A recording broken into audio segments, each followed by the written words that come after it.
Ayan o. Lumulutang pala talaga tayo sa dagat, ano?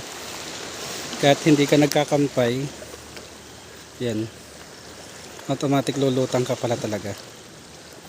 Dahil siguro sa alat. Pero di naman gano'ng maalat dito eh. Okay lang.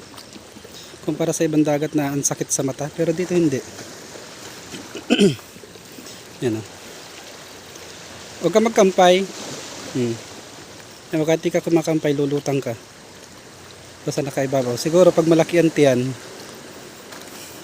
matutaba. Yan, di naman siya lumulubog. So ngayon lang namin na-discover na pwede pala na ganyan.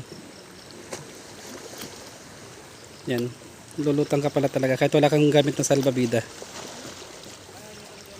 O naman pampalutang na bagay. Basta naka-steady ka lang, lulutang ka. 'Di ba? So yan si Buddy, hindi naman yan kumakampay. Wala naman yung gamit na ini-device o salbabida kahit sa ilalim mo. Para lumutang ka. So labas lang yung tiyan.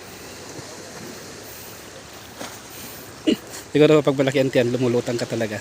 So try tayo sa mga maliliit ang tiyan. Sa mas sino maliliit dyan ang tiyan. So pwede nyo itry yung ganitong way.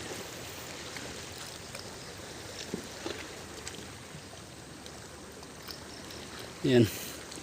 Ako naman nakadiscover niyan pero siyang gusto magpa-video.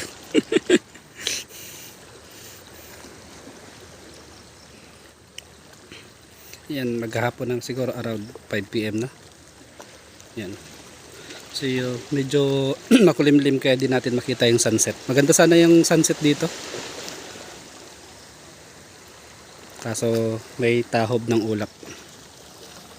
Kaya di natin may enjoy yung sunset.